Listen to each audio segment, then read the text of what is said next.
So today on the Accounting for Our Community podcast, we have Kevin Brady, Director of Corporate Health for NFP and founder and president of Advica Health. Welcome, Kevin. Yeah, great to be here. Yeah, we appreciate you having you. A little bit about Kevin. Kevin is an invaluable leader in the health and benefits field. His vast experience includes holding a senior management position with one of Canada's largest insurance company, as well as starting his own employee benefits company, which merged with NFP in 2013. In addition, he saw a need to help companies and employees with health solutions and therefore founded Advica Health. This organization assists companies and individuals by improving their health and providing health and wellness solutions. Kevin shares his expertise in the area of health and wellness through volunteering and giving back to his community. He has served on many boards in the health and wellness field, including the board chair for the YMCA and his local hospital, where he's currently leading a capital campaign to raise $60 million for the hospital. He's also sought after speaker on the topic of how companies can improve their profits through employee health and wellness. He's been recognized as Citizen of the Year in 2007 and Philanthropist of the Year in 2010 for his philanthropic work in the city.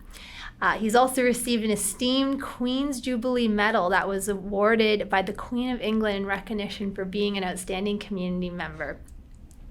Kevin leads a very active life and is qualified for the Triathlon World Championships representing Canada for the last 5 years. He is recognized speaker to companies on how they can improve profits through employee health and wellness. Kevin is married to his wife, Barbara, who lives by the same principles. They have 3 children, Tim, Matt, and Lauren, who are also very successful in the lives of academics, activity, and health. You can follow Kevin's journey to better health and wellness on his blog, kevinbradyhealth.ca. And just into Advica Health, so as president and founder, Kevin founded a virtual health navigation company that supports corporations to provide virtual benefits to their employees. The Advica Health team supports members' needs by providing them the ability to connect with a nurse practitioner within a few minutes from the comfort of their own home, providing health navigation, concierge support, helping access specific mental health practitioners and resources, as well as by helping facilitate an expert medical opinion for complex health issues. Well, that was quite the bio, and we are really pleased to have you. So today, Kevin is going to speak with us on what the return on health and wellness is within an organization, which we know that's so important. And based on your experience and personal experience, it's an imperative that a business has to take nowadays. Yeah, well, I think COVID also put a spotlight on health, right, and the importance of health. And I think more than ever, we're seeing that companies that pay attention to the health of their employees are the ones that are excelling out in the marketplace today. Yes. Yeah, absolutely. Yeah.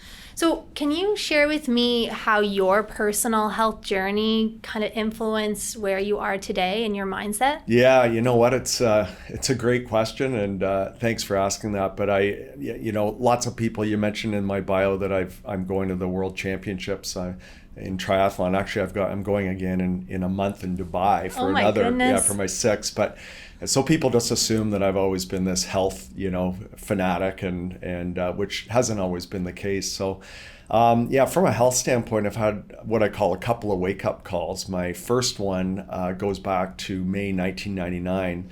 I was actually running a marathon and raising money for the local hospital.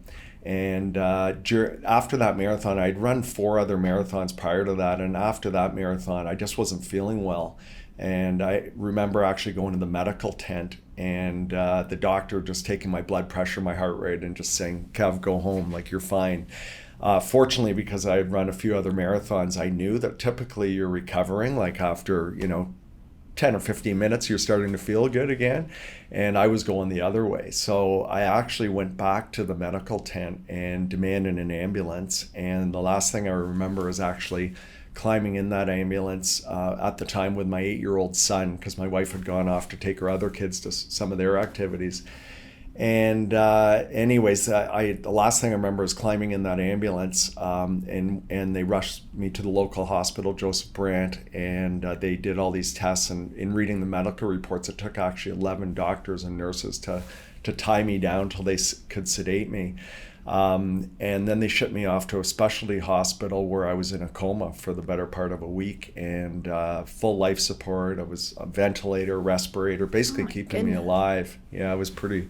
Of course, I don't remember that. And halfway through that week, they actually called my wife in and they asked her to get her affairs in order because they gave me a less than 10% chance of living. So, yeah, so fortunately, I did wake up, had a long recovery. And again, that's how, you just look at the importance of health. And every day we wake up and we don't know what's going to happen that day. And when I look back on that, I was fit, but I wasn't healthy. I wasn't eating well. I wasn't necessarily sleeping well. I just started a business, so I was under a lot of stress. And for years, I blamed the conditions and the heat and everything else. But it was, when I look back, I was fit, but I wasn't a healthy person. Right. So that was kind of one of my wake-up calls. And then I went back to leading my life and growing, raising our children and growing my business. And it was about 10 years later, actually in 2009, I went for my executive medical. And I don't know if you know what an executive, it's when you go comprehensive medical where they go and they do all battery of tests. And I thought it'd be like every other year that the doc would come in and just say, everything's good and, you're good for another year. Well, he came in with his prescription pad and he said, Kev, I got to put you on some scripts. And I said, for what? And he said, you've got high blood pressure, you have high cholesterol, you're diabetic, and you're about 45 pounds overweight. Oh my gosh. Yeah, which totally, set me back. And so I challenged him on it. And I just thought, you know what, there's got to be another solution here besides going on meds. Because I think, often, I'm not saying meds aren't needed, but in my case, I thought there's got to be another way here. So I went home and talked to my wife about it, and she was actually just engaging with a nutritionist and kind of going down this nutrition plan. And I thought, well, I'm just going to do what she's doing. And I kind of just, that night, I started following a plan.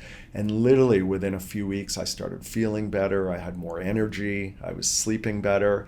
And after about a month, I had lost 14 and a half pounds. So I called the doc and I said, I'd like to get my blood test done. And his reaction was interesting because he said, Kev, you've been abusing your body for years. In 1 month, you're not going to turn things around. And I said, just for fun, just send over the requisition, which he did. And I didn't hear from him. And then the next week, I'll never forget, the phone rang. And I'm not sure if it was landline or cell back then. But anyways, I answered and he said, and all the voice at the other end of the phone said, you're my star patient. And I said, who is this? And he says, it's Dr. Rand. He said, I don't know what you've been doing, but he said, keep doing it because he said, I just got your blood test back. He said, your cholesterol isn't just in the normal range. It's in the below normal, like in terms of the readings.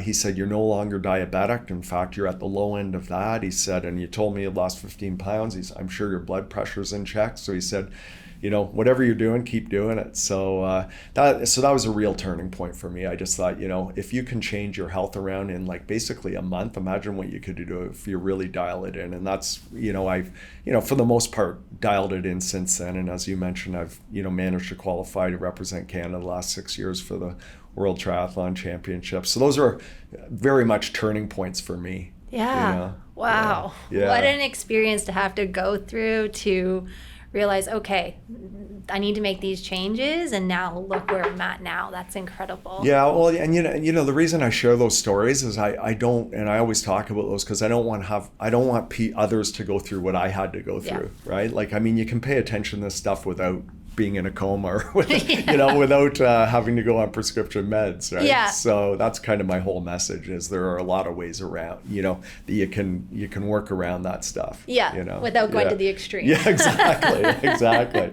Yeah, for sure. So tell me, what impact do health issues, like employee health issues, have on a company, given your experience? You were a business owner at that time, but... Yeah, obviously as a business owner, you can, I had just started my own employee benefits consulting firm, so our business almost went under, right? And you can see, business, especially when it's a president or CEO or an executive, when they have a health issue, it can have dramatic impact on the business and employees for that matter.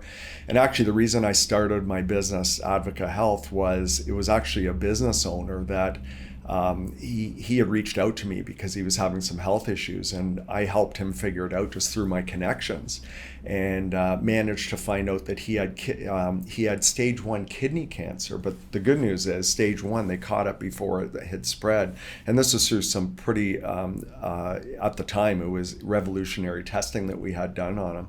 And it was him that actually said to me and gave me the idea. He said, if ever you could do what you did for me, in other words, get me diagnostic and get me through the system and get me looked after the way you've looked after me. He said, if ever you could do that for others, he said, I think there'd be a real business in that. And so the light went on, and I thought there's got to be somebody in Canada doing health navigation. And of course, I was running my employee benefits business at the time, so I went out and did a request for proposals on kind of a menu list of things I was looking for, but really it was health navigation, like to help people through the system.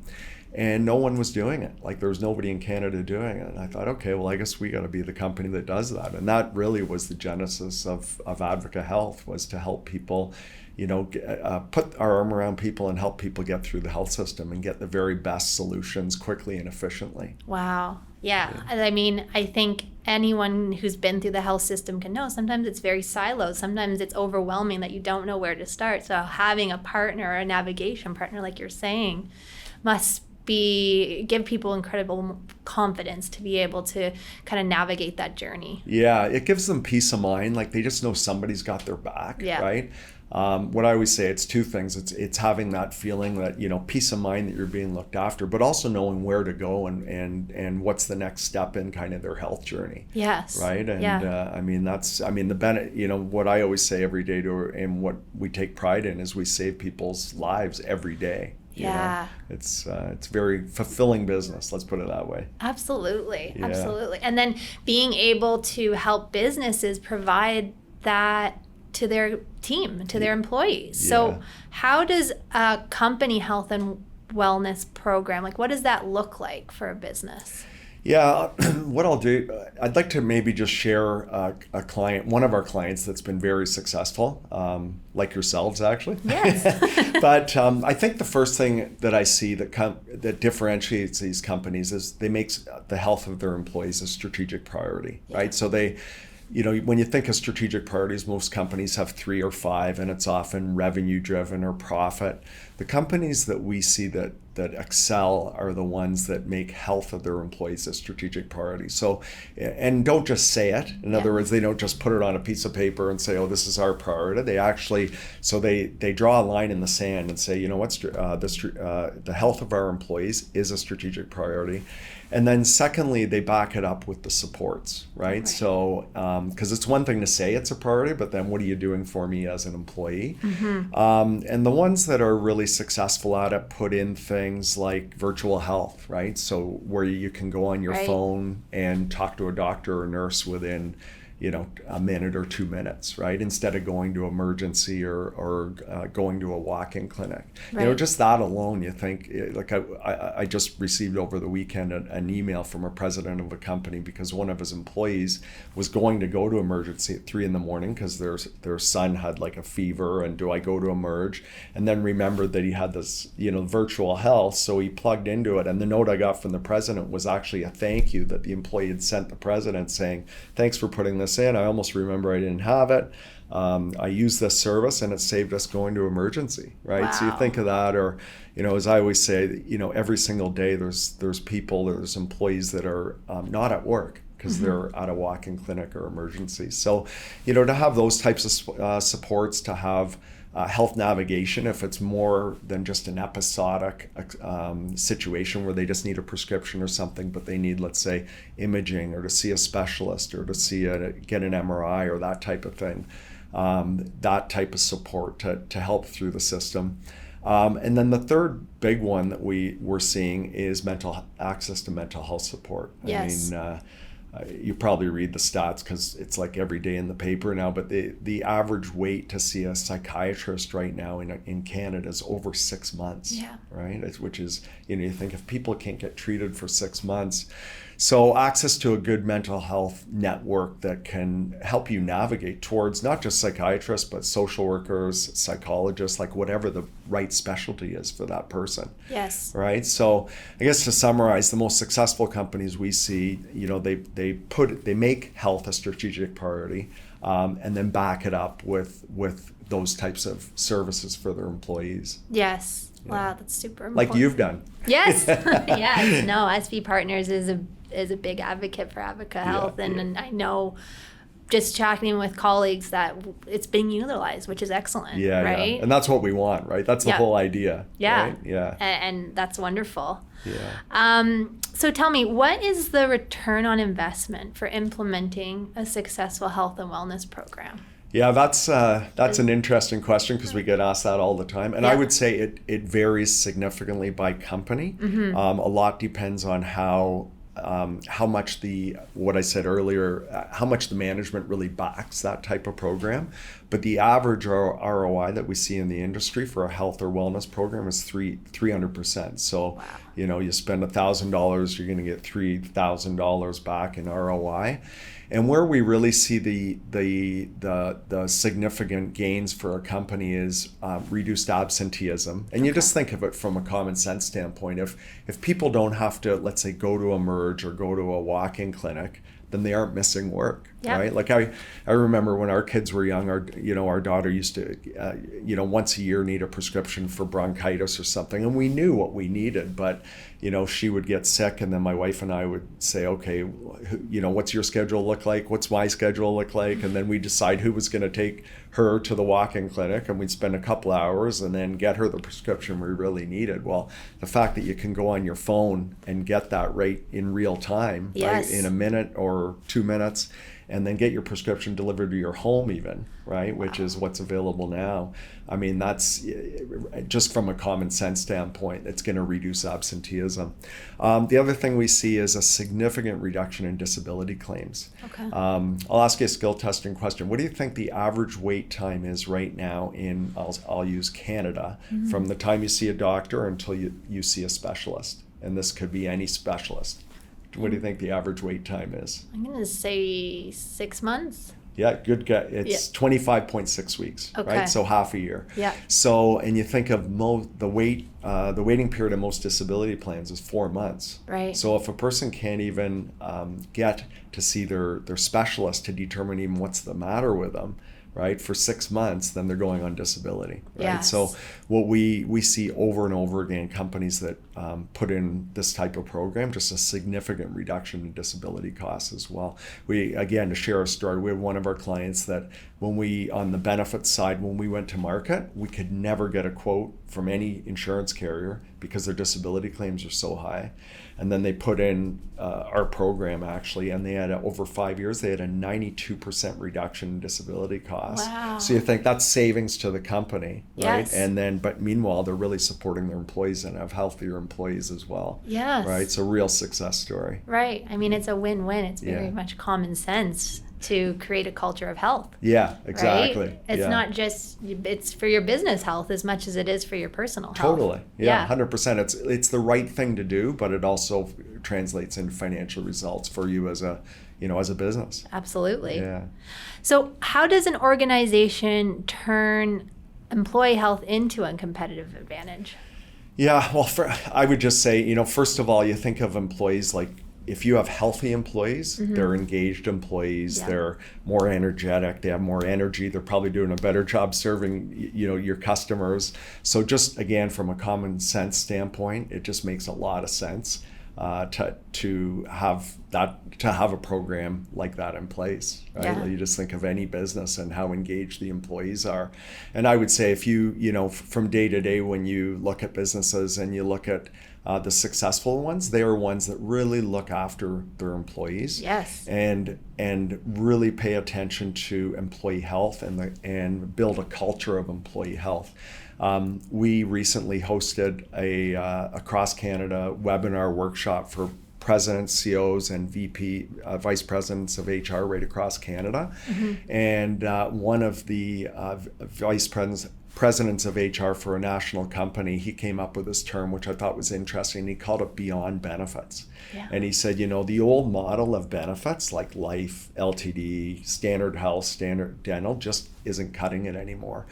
And the consensus of this group across Canada of these leaders was that, in order to thrive, so not survive, but in order to thrive as a business, you need to go beyond benefits and put in things like these things we're talking about that employees need, like access to mental health, quick access to medical professionals over their phone, quick access to getting through the system, right? Yes. And those companies that do that won't just survive; they will thrive in the new world. And in just a few minutes prior to our podcast, we were just talking about, are you working from home or are people working from the office? And in today's world, I think it's all over the map. Yeah. So you need to be able to provide these types of things to them wherever your employees are at, whether they're at Certainly. home, whether they're at the office. Absolutely. Right. And those are the Absolutely. companies that I believe are, going to differentiate them and it will be a competitive advantage for them moving forward. Yeah, it's taking a proactive approach rather than being reactive, Yeah, right? And yeah. seeing what's happening. So absolutely. Yeah, exactly.